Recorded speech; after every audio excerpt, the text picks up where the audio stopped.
кыргыз жараны концепциясы менен ынтымак жумалыгынын негизинде өткөрүлүп жаткан бүгүнкү жолугушуу кыргыз жараны концепциясынын 5-багытынын алкагында өткөрүлдү. Кыргыз жараны концепциясынын 5-багытынын стратегиялык милдеттери мыйзамдын үстөмдүгүн, адам укуктарын коргоо, сот адилеттиги, бирдей укуктар, кесипкөй жана ачык укук коргоо системасы, камсыздоо жана бардык жарандар үчүн сот адилеттигине тең укуктуу жеткиликтүүлүктү камсыздоо үчүн шарттарды түзүү.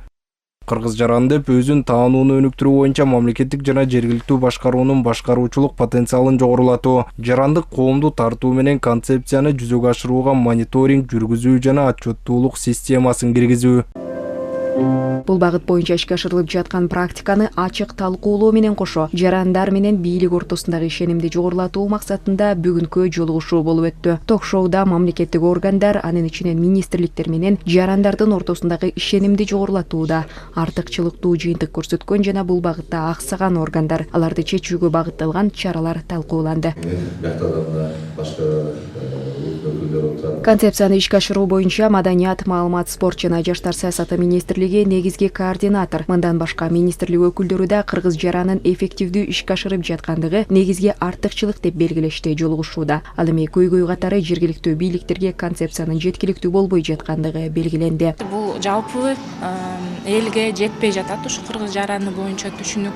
Анан кийин эң негизги маселе ошо кыргыз жараны деген эмнеден келген? Кыргыз Республикасы конституция боюнча Кыргызстан деген жок да. Анан кийин көбүнчөлөр ушулар кыргыздар гана үчүн жазылган концепция деп кабыл алат да. Ошол себептен ушу туура түшүндүрүү иштери бул деген мисалы үчүн башка этностун өкүлдөрүн баарын кыргыздар кылып салбайбыз да. Бул деген Кыргыз Республикасына таандуу болгон жаран деп билдирилет да, ошол түшүндүрүү. Элдин биримдигин чыңдай турган стратегиялык документ катары каралган кыргыз жараны концепциясы кабыл алынаар алдын коомчулукта түрдүү пикирлер жаралып, анда Кыргызстандагы улуттар, аны менен катар кыргыздар дагы өз иденттүүлүгүн жоготуп алуу коркунучу бар деген кооптонуулар жаралган болчу. Кабыл алынган 4 жыл аралыгында бул документ тескерисинче өлкөдөгү ар бир улуттун иденттүүлүгүн камсыз кылаарын далилдей алды дешет адистер. Бул жөнөкөй эле процесс эмес, ишке ашырылып атканда, бирок көп алгылыктуу иштер жүргүзүлдү. Элдин аң сезими өстү деген дагы баалар да берилип атат. Изилдөө иштери да жүргүзүлүп атат. Сурамжылоодо дагы жерлерде жүргүзүлгөн сурамжылоонун негизинде дагы мындай саясий институт, мамлекеттик бийлик органдарына болгон ишенич бир кыйла жогорулады деп айтсак жаңылышпайбыз. Бул дагы бир кыргыз жаранын ишке ашырылып аткан көрсөткүчү.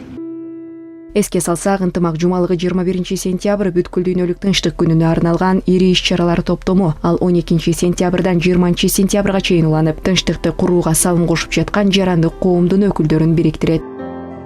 Сезим Сагынбекова, Элдар Нарбеков, ЛТР, Бишкек.